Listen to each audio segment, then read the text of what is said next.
आज रात 12 बजे से पूरे देश में। नमस्कार दोस्तों, आज 16 मार्च 2026 दिन सोमवार बिहार राज्य आपके गली नगर और देश दुनिया की फटाफट 50 महत्वपूर्ण खबरें। पीएम किसान योजना की 22वीं किस्त 13 मार्च 2026 को जारी की जा चुकी है। अगली यानी 23वीं किस्त के जून या जुलाई 2026 के बीच आने की संभावना है, क्योंकि यह पैसा हर 4 महीने के अंतराल पर दिया जाता है। इसका लाभ पाने के लिए अपना eKYC और बैंक खाता आधार से लिंक जरूर रखें। आज यानी 16 मार्च 2026 को देश भर में 14.2 किलोग्राम वाले घरेलू रसोई गैस की नई दरें प्रभावी हैं। हाल ही में कीमतों में 60 रुपए की भारी बढ़ोतरी दर्ज की गई है। प्रमुख शहरों के ताजा भाव: दिल्ली 913 रुपए, मुंबई 912 रुपए 50 पैसे, कोलकाता 939 रुपए, चेन्नई 928 रुपए 50 पैसे, पटना 1002 रुपए 50 पैसे। वैश्विक तनाव और सप्लाई बाधाओं के कारण घरेलू बजट पर यह अतिरिक्त बोझ पड़। सरकार ने CRCS सहारा रिफंड पोर्टल पर अब 10 लाख रुपए तक के दावों के लिए आवेदन/पुनः सबमिशन की सुविधा शुरू कर दी है। जिन निवेशकों के दस्तावेजों का सत्यापन सफल हो रहा है, उन्हें 50,000 रुपए तक की राशि सीधे बैंक खाते में भेजी जा रही है। 50,000 रुपए से अधिक के दावे के लिए पैन कार्ड अनिवार्य है। आवेदन के 45 दिनों के भीतर राशि आधार से जुड़े बैंक खाते में ट्रांसफर की जाती है। आधिकारिक CRCS पोर्टल पर जाकर अपना स्टेटस देख सकते हैं। गयाजी में एक युवक को मुख्यमंत्री नीतीश कुमार के बेटे निशांत कुमार और विधायक मैथिली ठाकुर की आपत्तिजनक AI जनित तस्वीरें सोशल मीडिया पर वायरल करने के आरोप में गिरफ्तार किया गया है। विकास कुमार यादव नामक इस युवक ने लाइक और फॉलोअर्स बढ़ाने की चाह में यह काम किया था।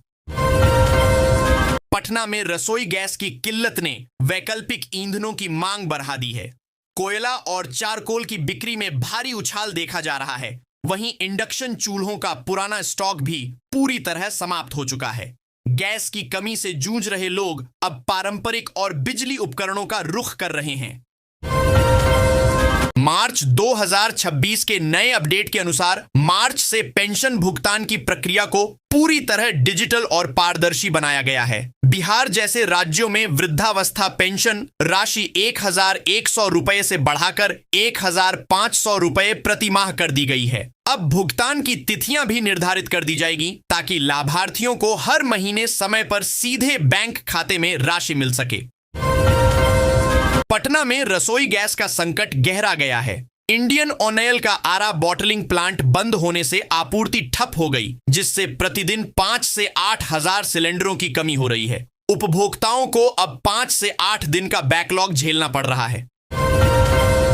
नीतीश सरकार के मंत्री श्रवण कुमार ने तंज कसते हुए कहा कि तेजस्वी यादव ने परिवार से उम्मीदवार इसलिए नहीं उतारा क्योंकि उन्हें हार का डर था। उनके मुताबिक तेजस्वी को एहसास हो गया था कि उनके पास पर्याप्त संख्या बल नहीं है और परिवार के सदस्य की हार से उनकी भारी किरकिरी होती।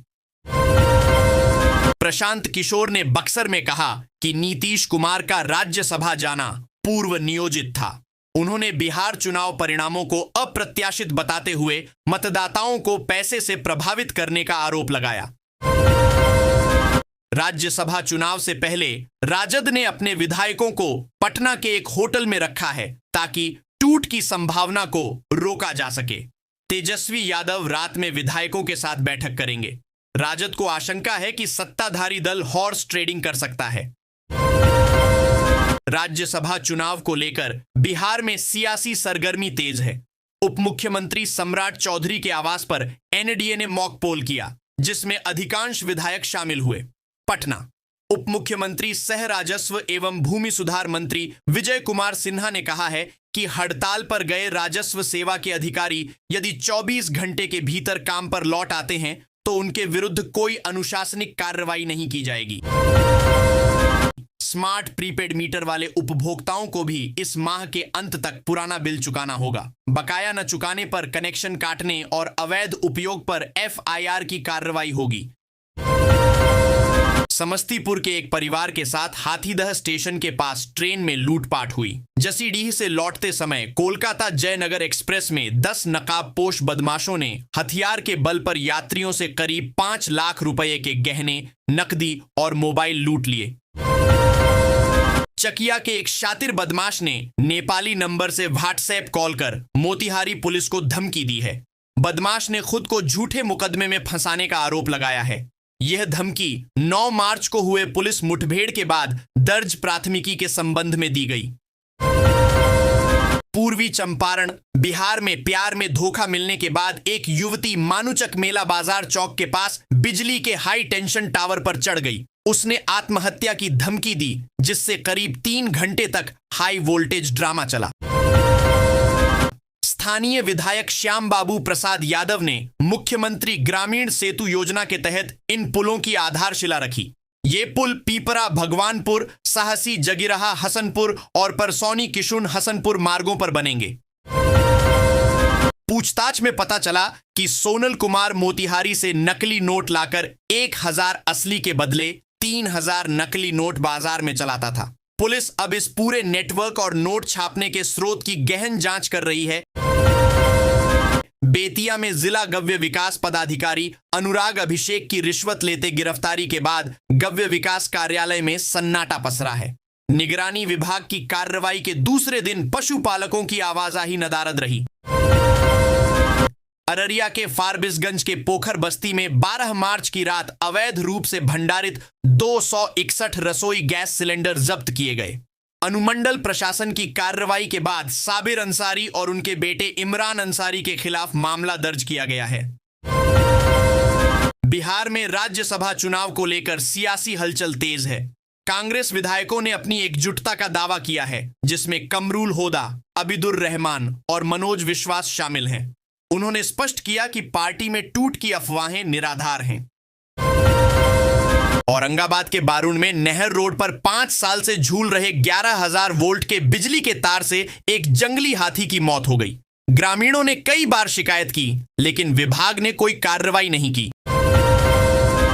रफीगंज में 8 किलोमीटर लंबे 2 लेन बाईपास के निर्माण के लिए भूमि अधिग्रहण शुरू हो गया है। 37.91 करोड़ की इस परियोजना के लिए 18.8144 एकड़ जमीन अधिग्रहित की जाएगी, जिससे 48 परिवार प्रभावित होंगे। औरंगाबाद के गोह ब्लॉक में 1 दशक पुराने भूमि मुआवजा विवाद का समाधान हो गया है। हाईकोर्ट के आदेश के बाद पथ निर्माण विभाग ने भिखारी दुबे की सड़क निर्माण में उपयोग की गई जमीन के लिए मुआवजा प्रक्रिया शुरू कर दी है। बिहार विधानसभा चुनाव परिणामों के बाद प्रशांत किशोर औरंगाबाद पहुंचे। उन्होंने भाजपा पर पिछले दरवाजे से सत्ता में आने और जदयू को मुखौटा बनाने का आरोप लगाया। रफीगंज औरंगाबाद में किसान गोष्ठी आयोजित हुई, जहां किसानों को आधुनिक खेती और आय बढ़ाने के तरीके बताए गए। बीडीओ कुमार अश्विनी ने मशरूम की खेती को कम लागत में अधिक मुनाफा देने वाला विकल्प बताया। अरवल जिले में रसोई गैस बुकिंग में तकनीकी बाधाओं के कारण कई गांवों की महिलाएं लकड़ी और गोईठा पर खाना बनाने को मजबूर हैं। सर्वर डाउन होने, ओटीपी न आने और पंजीकृत मोबाइल नंबर काम न करने से उपभोक्ता परेशान हैं। बिहार राज्यसभा चुनाव को लेकर सियासी बयानबाजी तेज है।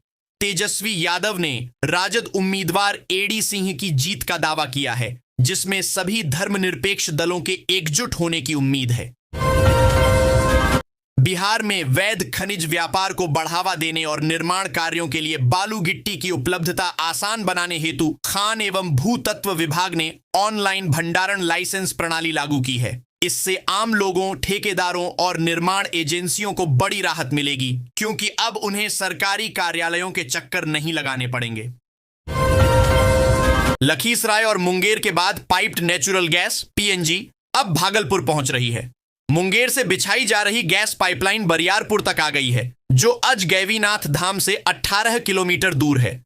350 करोड़ की यह परियोजना 2027 के अंत तक भागलपुर वासियों को सिलेंडर की चिंता से मुक्त कर देगी। भागलपुर में विक्रमशिला सेतु के समानांतर बन रहे 4 लेन पुल का निर्माण तेजी से जारी है। गंगा नदी में 12 में से 7 पिलरों का काम प्रगति पर है, जबकि 40 में से 30 पिलरों का फाउंडेशन तैयार हो चुका है। पहले 2027 तक पूरा होने की उम्मीद थी। भागलपुर में मौसम अजीबोगरीब है, जहां शनिवार को पारा 35.6 डिग्री सेल्सियस पहुंच गया। वहीं सुबह घनी धुंध छाई रही। दिन में तेज धूप और उमस ने अप्रैल जैसी गर्मी का एहसास कराया। गयाजी में प्रस्तावित विष्णुपद गलियारा निर्माण प्रक्रिया तेज हो गई है। जिलाधिकारी ने अफवाहों पर ध्यान न देने की अपील की है। भूमि अधिग्रहण के लिए एक विशेष कमेटी गठित की गई है, जो 19 मार्च तक रिपोर्ट देगी। होली के बाद यात्रियों की भीड़ को देखते हुए रेलवे ने गया से लुधियाना के लिए एक तरफा अनारक्षित विशेष ट्रेन 03699 चलाने का निर्णय लिया है। यह ट्रेन 17 मार्च 2026 को शाम 4:45 पर गया से प्रस्थान करेगी। पीएम विश्वकर्मा योजना के तहत मुजफ्फरपुर में कारीगरों को सशक्त किया जा रहा है। इस योजना से पारंपरिक शिल्पकारों को कौशल विकास, आधुनिक उपकरण और 3 लाख रुपए तक का गारंटी मुक्त आरण मिल रहा है। दरभंगा और मधुबनी में 20,000 से अधिक बकाया रखने वाले 446 उपभोक्ताओं के बिजली कनेक्शन काट दिए गए हैं। विद्युत आपूर्ति अंचल में महाप्रबंधक जयजीत रे की अध्यक्षता में हुई बैठक में यह निर्णय लिया गया। दरभंगा में डायल 112 के दारोगा रामाधार सिंह को ऊंची आवाज वाली बाजा से लदे पिकअप वैन को 12,000 रुपए लेकर छोड़ने के आरोप में निलंबित कर दिया गया है। ईद और रामनवमी के मद्देनजर बाजा पर प्रतिबंध था। ललित नारायण मिथिला विश्वविद्यालय में सेवानिवृत्ति के करीब शिक्षकों को नए शोधार्थी आवंटित किए गए हैं, जो यूजीसी के नियमों का उल्लंघन है। नियमानुसार 3 साल से कम सेवा वाले शिक्षक नए शोधार्थी नहीं ले सकते। दरभंगा के तारडीह प्रखंड में किसान अब धान की बजाय मखाने की खेती की ओर तेजी से बढ़ रहे हैं। वैश्विक पहचान और बढ़ती मांग के कारण इस वर्ष लगभग 1,500 एकड़ में मखाने की खेती की जा रही है। दरभंगा में दर्जन भर से अधिक स्पा सेंटर बिना लाइसेंस के चल रहे हैं, जहां दूसरे राज्यों से युवतियों को हवाई जहाज से बुलाकर अवैध गतिविधियां संचालित की जा रही हैं। दरभंगा जिले में शीशो और कांकड़घट्टी रेलवे स्टेशनों को ए ग्रेड जंक्शन का दर्जा मिला है, जो एक ऐतिहासिक उपलब्धि है। इससे यात्रियों को बेहतर सुविधाएं मिलेंगी, माल ढुलाई मजबूत होगी और आधारभूत संरचना का आधुनिकीकरण होगा। कुशेश्वर स्थान खगड़िया नई रेल लाइन परियोजना को रेलवे बोर्ड से 1,348.16 करोड़ रुपए की मंजूरी मिली है। 30 साल से लंबित इस परियोजना का शिलान्यास 1996 में हुआ था। दरभंगा एयरपोर्ट पर रविवार को कई उड़ानें देरी से पहुंची, जिससे यात्रियों को असुविधा हुई। दिल्ली से आने वाली स्पाइस जेट की एक फ्लाइट रद्द होने से यात्रियों की संख्या में कमी आई। प्रधानमंत्री नरेंद्र मोदी ने गुवाहाटी से पीएम किसान योजना की 22वीं किस्त जारी की। इसके तहत किशनगंज जिले के 1.03 लाख से अधिक किसानों के खातों में सीधे राशि भेजी गई। जिला कृषि पदाधिकारी प्रभात कुमार ने बताया कि योजना के तहत प्रतिवर्ष 6,000 रुपए 3 किस्तों में मिलते हैं। लाल बहादुर शास्त्री अकादमी से 10 IAS प्रशिक्षु अधिकारी किशनगंज के 2 दिवसीय दौरे पर हैं। वे कृषि, जीविका, नाबार्ड, चाय और अनानास की खेती का प्रत्यक्ष अनुभव प्राप्त करेंगे। बिहार के किशनगंज जिले में 2013 से 14 में पश्चिम बंगाल के राइस मिल मालिकों ने 23 करोड़ रुपए के चावल का गबन किया। 12 साल बाद भी ये मिल मालिक फरार हैं। सीओ संघ के आंदोलन में आई इस दरार को लेकर प्रशासनिक और राजनीतिक हलकों में चर्चा तेज हो गई है। माना जा रहा है कि यदि आंदोलन लंबा खींचता है तो राजस्व और भूमि से जुड़े कार्यों पर व्यापक असर पड़ सकता है। हालांकि प्रशासन वैकल्पिक व्यवस्था के सहारे कामकाज सामान्य बनाए रखने की कोशिश में जुटा है। नीतीश कुमार के राजनीति से संन्यास के ऐलान ने बिहार में हलचल तेज कर दी है। नेतृत्व संकट के बीच उनके बेटे निशांत कुमार की जेडीयू में एंट्री हुई है, लेकिन पार्टी नेताओं का मानना है कि इसमें देरी हुई ओबीसी चेहरे की कमी और बीजेपी के बढ़ते दबाव के बीच अब बिहार में नए नेतृत्व और समीकरणों पर सबकी नजरें हैं।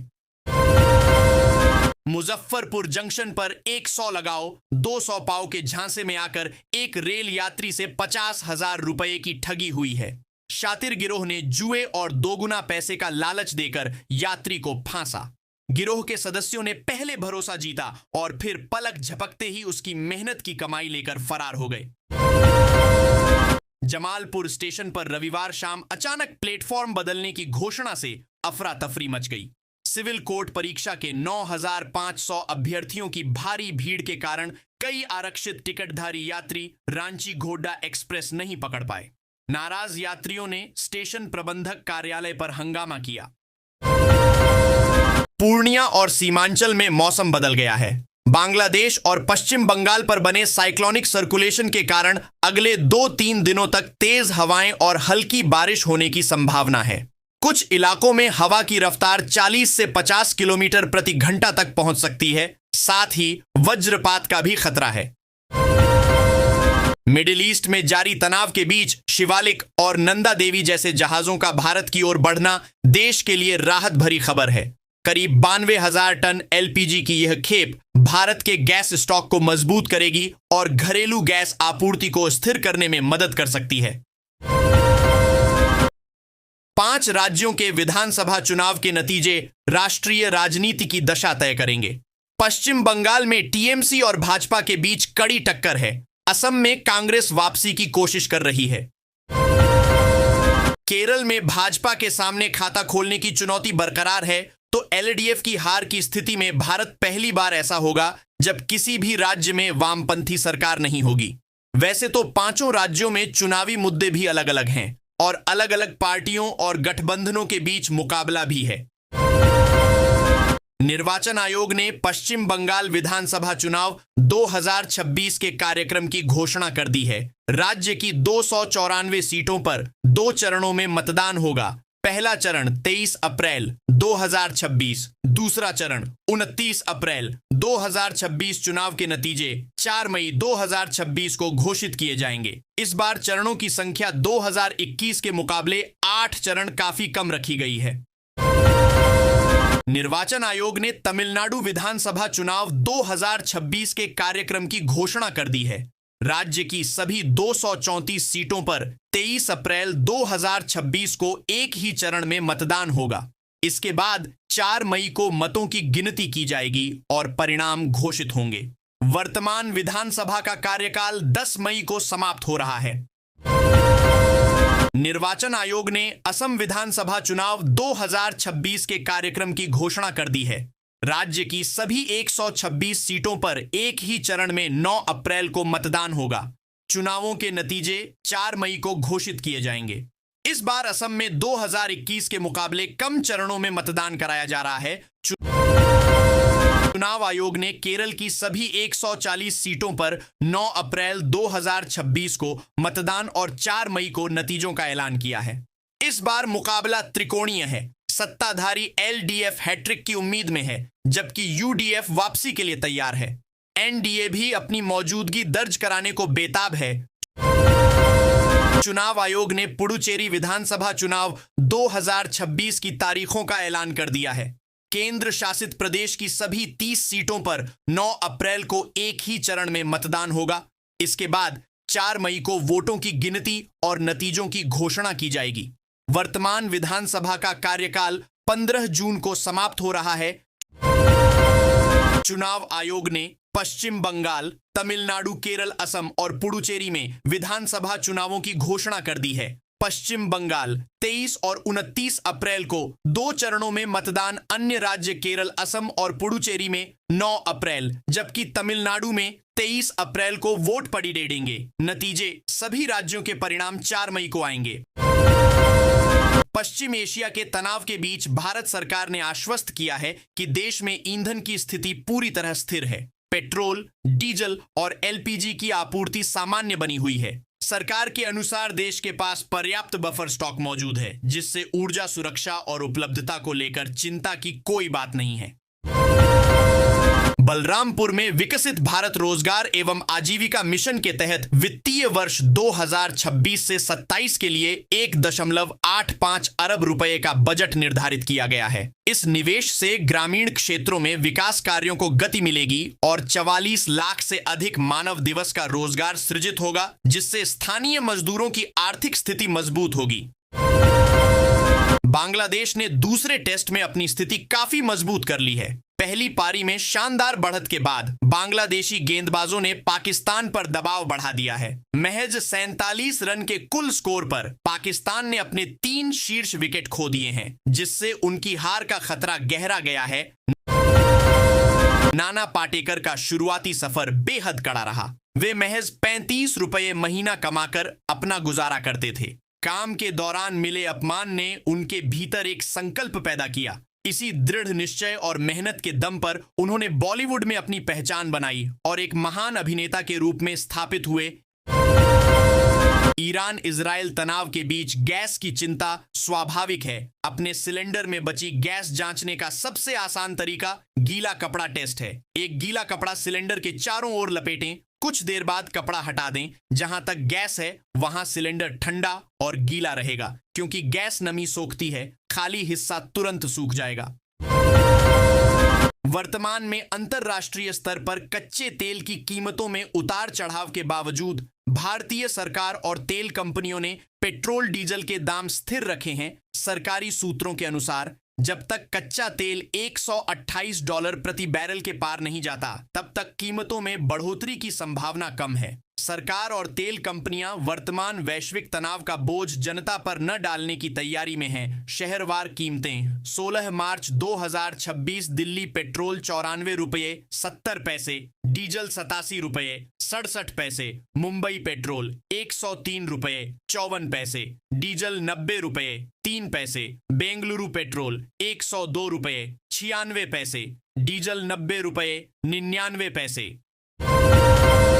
भारतीय रिजर्व बैंक ने बैंकों को निर्देश दिया है कि वे अपने एटीएम में 100 रुपये और 200 रुपये जैसे छोटे मूल्य वर्ग के नोटों की उपलब्धता बढ़ाएं। इसका मुख्य उद्देश्य आम जनता की नकद जरूरतों को आसान बनाना और बाजार में छोटे नोटों की कमी को दूर करना है। अक्सर एटीएम से केवल 500 रुपये के नोट निकलने के कारण लोगों को रोजमर्रा के लेन देन में खुले पैसों की समस्या होती।